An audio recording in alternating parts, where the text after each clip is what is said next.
Okay, so now you've gone through and you've filled in all your valence electrons. Let's check our work. 7, 1, 2. What did you get for fluorine? 7. Aluminum? 3. Sodium? Nitrogen? 5. What did you get for nitrogen? 5. 1, 2, 3, 4, 5. Yeah, drawn on my key. 5. 6 for oxygen. Hydrogen is 1. Carbon is 4. and iodine is 7. 7. Okay, so now, remember, review. What is every atom's goal in life? 8. To get to 8. Okay, so this is just a little review. Atoms are lazy. They will always do what is the easiest. Okay, so all it wants you to do here is say, is it going to lose an electron or is it going to gain? So would this one rather gain 1 electron or lose 7? I'd rather gain 1. So we're going to write gain 1. Potassium, it doesn't want to gain 7. It's going to lose 1. Put it at 0.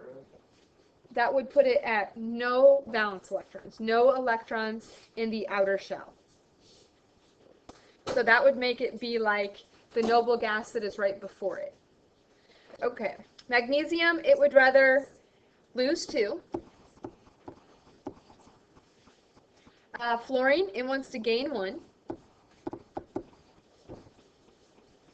Aluminum, what would it rather do? Gain 5 or lose 3? Obviously lose 3. Sodium's going to lose 1. Nitrogen would rather gain 3 than lose 5.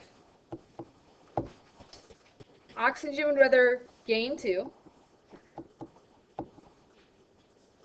Hydrogen would rather gain 1. It will always gain 1, by the way. It never wants to have none. It's the only exception that's like that. It never wants to lose the 1 that it has. Hydrogen will always gain 1. Carbon could lose or gain, doesn't matter. It's in the middle, so it could either lose or gain 4. And iodine with 7 wants to gain 1. This knowledge can lead you to understand the oxidation number. The oxidation number is what charge it will have after it goes through this act of losing or gaining electrons. So if we look at chlorine, if it gains 1 electron, it's going to have a -1 oxidation number. Now, I always get this backwards in my head.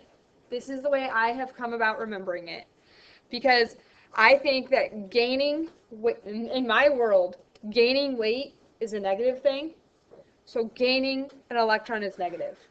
Losing weight in my world is a positive thing. So I know whenever it loses, I'm going to put a plus charge. Yes, sir? Okay, so when I was doing the gain or loss, now I put like +1 and -1. Was that wrong? Should I put like gain in front of it, not plus? Do you see why if you put plus, you were actually putting it backwards? I would put G or L in front of it. Yeah. Okay, so potassium, if it loses 1 electron, it's no longer going to be neutral. It's going to have a +1 charge. See how this works? If it's lose, it's a plus thing. I lost weight, it's a plus thing. Fluorine gains weight, so it's a -1. The number is always how many it loses, because that's how many it's getting away from being neutral, from having its electrons and its protons be equal. So aluminum would lose, so if I lose weight, that's a positive thing, so +3. Lose weight, positive thing, +1. Gain weight, -3, -3. Gain weight, negative thing, -2. Gain weight, -1. Lose or gain, well, I could be a +4, or I could be a -4. And gain weight, -1. That is literally the only way I can keep it straight in my head. So if that works for you, make yourself a little note. This page is your notes about gaining and losing. Okay, gaining equals negative thing. Losing equals positive thing. Okay, so let's go to the part at the bottom.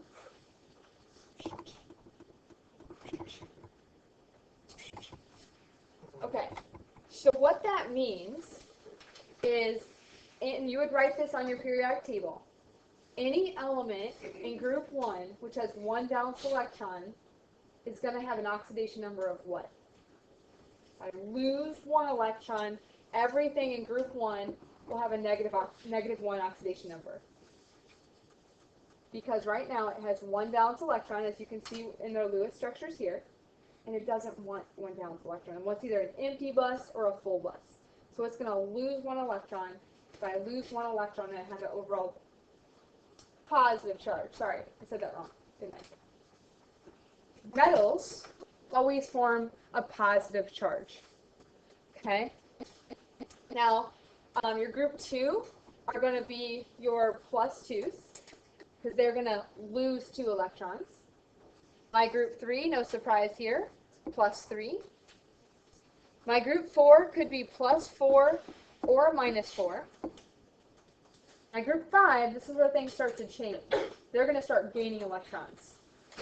They're going to gain 3 to get the octet rule, so they're going to have a negative 3 oxidation number, showing what they're going to do to try to get to the octet rule. Negative 2 for 6, and negative 1 for 7, and 8 already has their octet rule. They've already had their goal in life. Oxidation numbers show the charge an atom will have after it reaches the octet rule of having its outer shell either completely filled with 8 or completely empty with 0. Okay? All right, so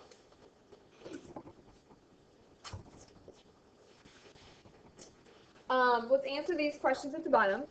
An atom that gains 1 or more electrons will have a negative charge. Gains, I think of gains weight. To me is negative. Sorry if this doesn't work for you. If you are trying to gain weight, that's a positive thing for you. I'm sorry. If it loses weight, I think of it in terms of weight, it's a negative thing. Or loses weight, it's a positive thing. Gosh, it has a positive charge. And when an atom gains or loses electron, it's called an ion. Okay? So we're talking about ionic bonds with atoms that form ions.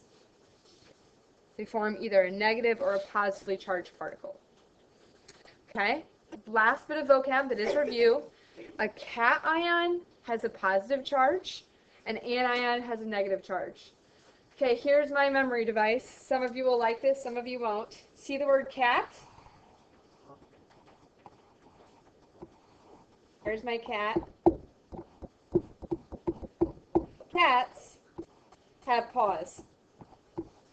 Paws sounds like positive. Cations, paws, positive charge. That's how I remember it. Okay? All right.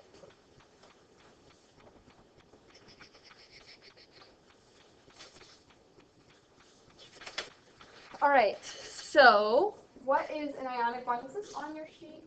Yeah. Yeah, okay. An ionic bond occurs. So this is pretty much, probably besides oxidation number, this is our first new content that you've heard today. Ionic bond forms when atoms transfer 1 or more electrons to another to form a bond. Each atom is left with a complete outer shell. Yay! Octet rule achieved.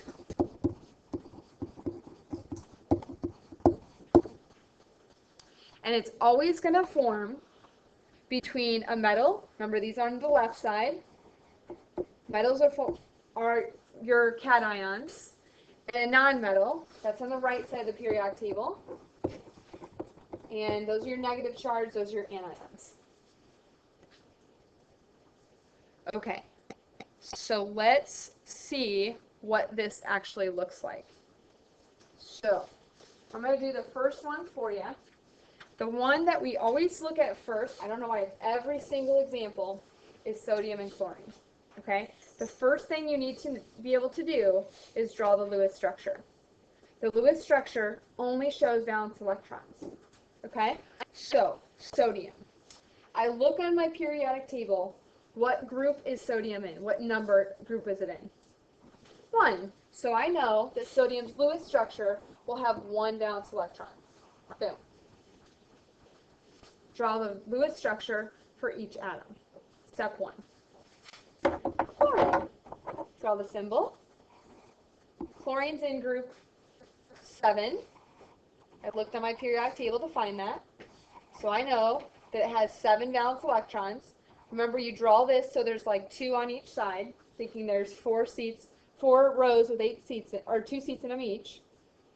And you can probably have no surprise of what's going to happen here. Okay? This one wants an electron, this one doesn't. So sodium will transfer its electron to chlorine. That's where you're showing the transfer of electrons. This is the next step, show the transfer. And then the last step is show the ions. So if sodium losing weight's a positive thing, it loses 1 electron, it's going to have a +1 charge. You draw the +1 as a superscript. And chlorine gains an electron, so it's going to have a -1 charge. And then the reason these form a bond is because of the electrostatic force. Opposites attract. Your bond, your compound that forms, is sodium chloride. You have just shown with those 3 steps how an ionic bond forms. First thing you do is to draw the Lewis structure, showing the valence electron. Second step, show transfer. Third step, show ions with charges. Fourth step, write the compound together. Now, the fact that we didn't write any numbers down here insinuates that there is 1 sodium bonded with 1 chlorine. Okay, let me stop there for a moment.